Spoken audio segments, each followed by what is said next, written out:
হ্যাঁ বাবা, ও সবসময় শুধু আমাকে ভয় দেখায়। তুই শুধু ওকে ফোনটা দে। হ্যাঁ হ্যাঁ দিচ্ছি, এ নাও ফোনটা ধরো।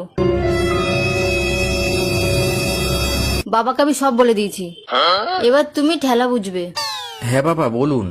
এই সব আমি কি শুনছি? তুমি নাকি সব সময় মেয়েকে ভয় দেখাও, এটা কি ঠিক? না না, আসলে বাবা।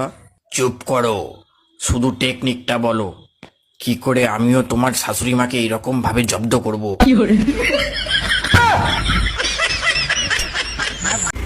বলছি এইটা কি ঝুনঝুনি পোদ্দারের বাড়ি? না না, ঝুনঝুনি পদ্মার 3 বছর আগে এই বাড়িটা আমাকে বিক্রি করে দিয়ে তো চলে গেছে। সে তো এখন এখানে থাকেনি। কিন্তু ভাই তুমি কে?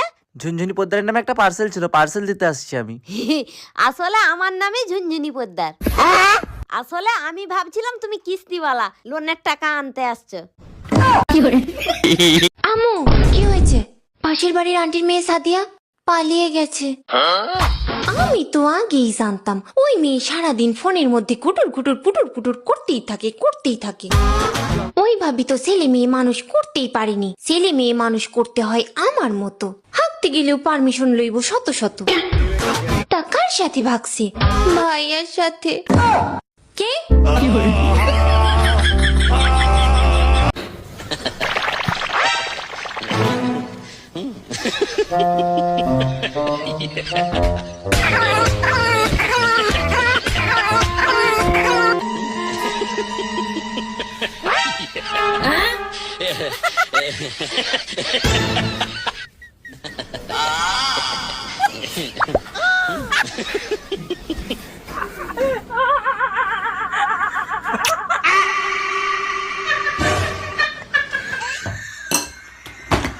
ও ভাবি, এবার পয়লা বৈশাখে ভাই তো আসলো না, বলেন তো আপনার সাথে পয়লা বৈশাখ আমি করি? করেন, সমস্যা নাই, কিন্তু আপনার ভাই পয়লা বৈশাখে যা যা করে আপনারও কিন্তু তাই করতে হবে। বলেন কি ভাবি, আমি তো অপেক্ষায় ছিলাম ভাই যা করে সেটা করার জন্য। আপনার ভাই সারাদিন ঘুরায়, তারপরে ডিনার করায়, তারপরে একটা আইফোন কিনে দেয়। চাচি, চাচা কোনে গেছে? বাবা, তোমার চাচা তো বিদেশে গেছে, 1 বছর পরে আইবো।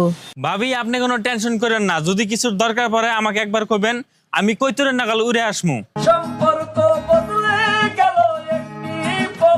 বৌমা, যখন তোমার দোষ তখন তুমি নিজে স্বীকার কর নাও, সবসময় আমার ছেলের দোষ দাও কেন? আমাকে এই বাড়ি কে এনেছিল? কেন আমি নিয়ে এলাম? তাহলে আমি কারে ভালোবাসি? তুমি আমার ভালোবাসো, আবার কার ভালোবাসবা? আমি কার বউ? কেন আমার বউ? ও শোনা, দোষটা তাহলে কার? মুয়া। ওমা, সব দোষ তো আমার। শালা হারামি বোর গুলাম।